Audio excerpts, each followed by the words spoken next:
ओम नमः शिवाय। हर हर महादेव शंभू। हर हर महादेव। जय माता दी मित्रों, कैसे हैं आप सब। शिव शक्तम चैनल पे आप लोग का हार्दिक स्वागत है। और चैनल पे यदि नए हैं तो विनम्रता से निवेदन करूंगा कि चैनल को सब्सक्राइब कर लें, ताकि हमारे द्वारा बनाई हुई कोई भी वीडियो सबसे पहले आपको प्राप्त हो। वीडियो में दिखाई जाने वाली जानकारी यदि आपको अच्छी लगे ज़रूर लाइक करें, शेयर करें, सब्सक्राइब करें, क्योंकि कुछ गहन चर्चाएँ हैं और कुछ ऐसे प्रश्न हैं कहीं ना कहीं बहुत सारे भक्तों के, साधकों के या आम जन मानस के, कि बहुत बार जो है कुछ प्रश्न जो है अनायास ही कुछ ऐसी हमारी वैदिक रीतियां हैं, जब आप कहीं ना कहीं उसको फॉलो करने जाते हैं तो फिर कुछ प्रश्न जो है वो हमेशा खड़े हो जाते हैं, लेकिन उनका उत्तर जो है वो स्पष्टता से हर जगह नहीं मिलता। लेकिन हमारी भी वही कोशिश है कि वो जो प्रश्न कहीं ना कहीं खड़े हो जाते हैं, फिर थोड़ी रिसर्च करके कहीं ना कहीं और आधार जान करके कि उस चीज़ का आधार क्या है, कारण क्या है, फिर कहीं ना कहीं फिर वो वीडियो बाद में फिर चैनल पे अपलोड किया जाता है। आज का जो प्रश्न कहीं ना कहीं है मित्रों वो यही है कि कितनी परिक्रमा जो है वो ग्रहों के राजा सूर्य भगवान की करनी चाहिए। जब आप सुबह उठे, भगवान सूर्य को अर्घ देने के लिए गए या जल अर्पित करने के लिए गए, तो उसके बाद में ये बहुत सारे लोगों से आपने कहते सुना होगा कि फिर भगवान सूर्य की परिक्रमा करनी चाहिए, कि वो जो कहीं ना कहीं शुभता है या वो जो स्वरूप है कहीं ना कहीं जिन्हें सूर्य नारायण कहा गया है, तो फिर परिक्रमा जो है, जो बड़े बड़े वैदिक लोग हैं कई बार कहते हैं कि ज़रूर करनी चाहिए। लेकिन वो जो कहीं ना कहीं आम जनमानस है, जिन्होंने कहीं ना कहीं उस जानकारी को बहुत गहन अध्ययन से नहीं पाया है, तो उनके मन में कई बार ये प्रश्न उठता है कि भगवान सूर्य की कितनी परिक्रमा जो है वो करनी चाहिए। और एक छोटा सा हिंट तो मैं कहीं ना कहीं आपको वीडियो के बैक फ्रेम में दे देता हूँ। कितने हैं पीछे, काउंट कर सकते हैं? 1 2 3 4 5 6 7। जी हाँ, यही बताया गया है कि 7 परिक्रमाएं जो हैं कहीं ना कहीं वो सूर्य नारायण की या भगवान सूर्य देव की करनी चाहिए। कारण क्या है? क्योंकि मैंने बात की ना कि हमेशा जो है प्रश्न का उत्तर जो है वो आधार के साथ या हर एक चीज़ का कारण है। कि अब बहुत सारे लोग कहेंगे कि भैया 7 है तो 7 ही क्या कारण है? क्योंकि कुछ एक ऐसी रीजनिंग है, कुछ ऐसे उत्तर हैं जो जब आप जानकारी को जब खोजने जाएंगे तो आपको आधार ज़रूर मिलेगा, तथ्य ज़रूर मिलेगा।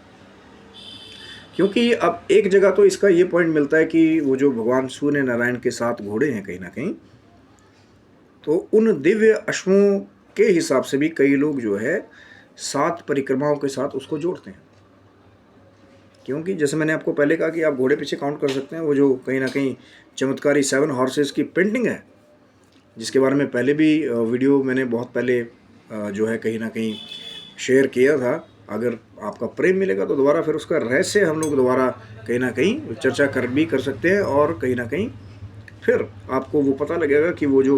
गहन रहस्य है वो 7 हॉर्सेस वाली पेंटिंग का है, वो जो 7 घोड़ों वाली पेंटिंग का, तो फिर बहुत ही चमत्कारिक कहीं ना कहीं रहस्य है। लेकिन एक पॉइंट तो यह है कि बहुत सारे जो कहीं ना कहीं 7 घोड़े जो भगवान सूर्य नारायण के, उसके साथ भी कनेक्शन के हिसाब से जो है वो 7 परिक्रमाएं जो हैं भगवान सूर्य की भी बताई गई। अब एक दूसरी चीज़ है कि जो ग्रहों की संख्या है कहीं ना कहीं, जो प्रकट ग्रह है, क्योंकि 9 ग्रहों की वैसे टोटल संख्या है, लेकिन राहु और केतु को बहुत सारे हमारे जो वैदिक कहीं ना कहीं प्रैक्टिशनर हैं, जो कहीं ना कहीं हमारे एस्ट्रोलॉजी भी कहीं ना कहीं एक एक्सपर्ट्स हैं कहीं ना कहीं, या उसको जानने वाले पुराने रहस्य को, तो राहु और केतु को छाया ग्रह में वो लोग गिनते हैं। और जो बाकी के जो 7 ग्रह हैं उनको प्रकट शाश्वत, या फिर जो है जैसे जिस चीज़ को आप देख सकते हैं, छू सकते हैं, एक साकार रूप में जो 7 ग्रहों को ही कहीं ना कहीं मान्यता प्राप्त है, जिनके राजा हैं भगवान सूर्य।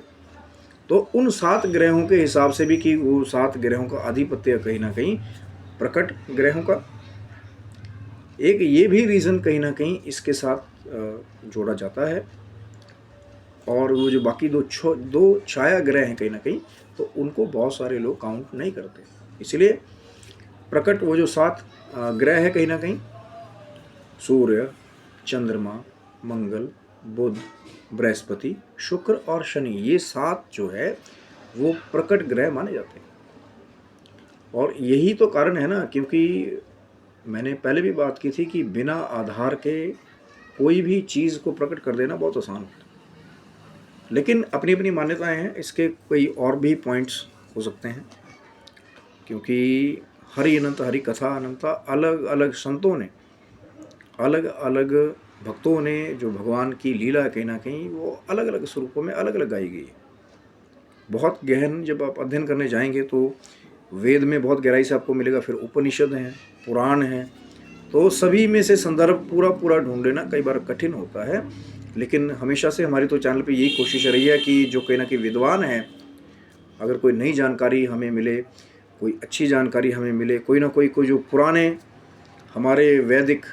ज्ञानवान जो कहीं ना कहीं बहुत परम पूजनीय जो हमारे संत हैं, सन्यासी हैं, वैरागी हैं, या कोई द्विज हैं, ब्राह्मण हैं, विप्र हैं, अगर नई जानकारी से वो कहीं ना कहीं हमारे को अवगत कराते हैं तो कहीं ना कहीं ये बहुत ही एक खुशी की बात होगी। क्योंकि दास को तो कहीं ना कहीं खुशी उसी से मिलती है कि ज्ञान का विस्तार जो है कहीं ना कहीं वो हो। रोज नित्य प्रति ज्ञान की चर्चा करने का लाभ ही क्या है कि नित्य प्रति ज्ञान की चर्चा हो, जिसके द्वारा सिर्फ मेरा ही नहीं,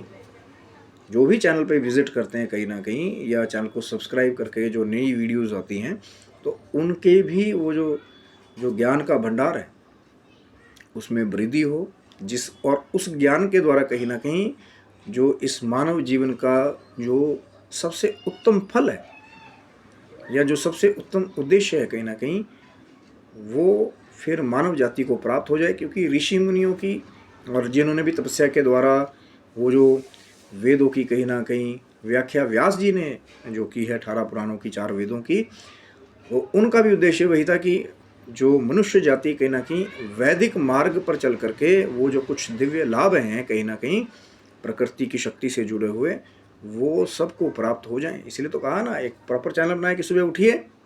और अगर सूर्य उदय होने से 2 घंटे अंदर अंदर में आप जल भगवान सूर्य को अर्पित करेंगे। मान लीजिए आपका सूर्योदय जो है वो 6 बजे हो रहा है,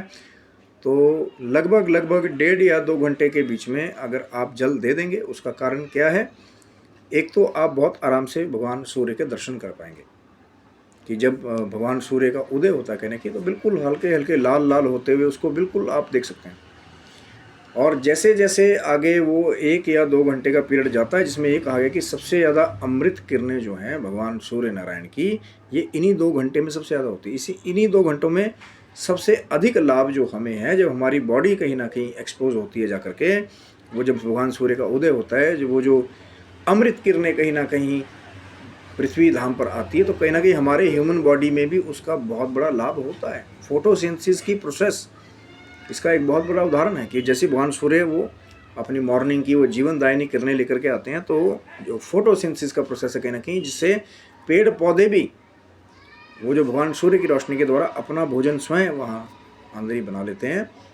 तो वो सब वो जो पहली किरण है कहीं ना कहीं भगवान सूर्य नारायण की, वो बहुत महत्वपूर्ण है कि अर्घ देने गए उपाय बहुत सारे हैं। अब कई बार तो उससे बहुत सारी जुड़ी त्रुटियाँ हैं शायद मैं, और फिर मैंने बहुत पहले भी बात की, फिर दोबारा बात करूँ कि बहुत सारी माताएं बहनें क्या करती हैं कि कहीं भी गए, अब मंदिर ही चले गए, वहाँ दर्शन किया, बोले कि यहीं से सूर्य को अर्घ दे देते हैं, लोटा लिया और नीचे ही पाँव पे डालना शुरू कर दिया। ये सबसे बड़ी एक त्रुटि में से एक है। और क्या प्रॉपर तरीका है कहीं ना कहीं कि हाथ को पूरा ऊपर ले जा करके फिर आगे किसी गमले में या जो जल है कहीं ना कहीं जो आप अर्पित करें वो आपके पाँव में ना, जैसे बोला ना कि भैया लोटा लिया और सीधा ही पाँव में गिरा दिया ऐसे करके, भाई तो अलग अलग मुद्राएं बनाने लग जाते हैं। भी उसका प्रारूप तो जान लीजिए कि इसको कहाँ देना चाहिए, नहीं देना चाहिए। इसलिए तो उद्देश्य मेरा हो सकता है आज तो सिर्फ चर्चा ये थी कि जो अर्घ देने के बाद का जो प्रोसेस है कहना कि कितनी परिक्रमा जो है भगवान सूर्य की करनी चाहिए, और मंत्र कहीं ना कहीं आप गृहिणी सूर्याय नमः अर्पित करते हुए जल को, और या मित्राय नमः, भास्कराय नमः, आदित्याय नमः, ये बोलते हुए भी कहीं ना कहीं आप, वैसे तो परिक्रमा का एक बहुत बड़ा संस्कृत मंत्र है, लेकिन जो लेमैन लोग हैं जो मंत्रोच्चार को नहीं जानते तो वो इन मंत्रों के द्वारा भी कहीं ना कहीं परिक्रमा करके फिर भगवान सूर्य को प्रणाम करके, उसके बाद भी भगवान सूर्य की ये जो दिव्य कहीं ना कहीं किरणें से जुड़े हुए और भी कई श्रेष्ठ आसन भी हैं, जो कहीं ना कहीं आपके शरीर के ऊपर वो जो ऊर्जाएं पहले लगती हैं भगवान सूर्य की, तो उसका लाभ मिलता है। लेकिन जो अभ्यास करने के द्वारा ही फिर धीरे धीरे कहीं ना कहीं बढ़ेंगे। पहले जल देने की ही समय से आदत हो जाए, उसके बाद फिर परिक्रमा का पता लग गया, अपने स्थान पर खड़े होकर के 7 परिक्रमाएं, उसके बाद फिर कुछ ऐसे दिव्य आसन भी हैं आगे, जैसे सूर्य नमस्कार का जो आसन है कहीं ना कहीं उसके अंदर वो जो दिव्य आसनों का एक कॉम्बिनेशन है। क्या है सूर्य नमस्कार और क्या रोल है सूर्य नमस्कार का, क्यों किया जाता है और लाभ क्या है, तो कहीं ना कहीं चैनल को आप सब्सक्राइब रखिएगा। हो सकता है शायद आगे चल करके हम लोग ये जो सूर्य नमस्कार का कहीं ना कहीं एक सुंदर प्रारूप है, एक योग की निधि जैसा है, तो आगे चल करके जब आप बने रहेंगे तो हो सकता है आपके साथ जल्दी शेयर किया जाएगा। तब तक के लिए आप सभी बंधुओं को हर हर महादेव शंभु, जय माता दी मित्रों।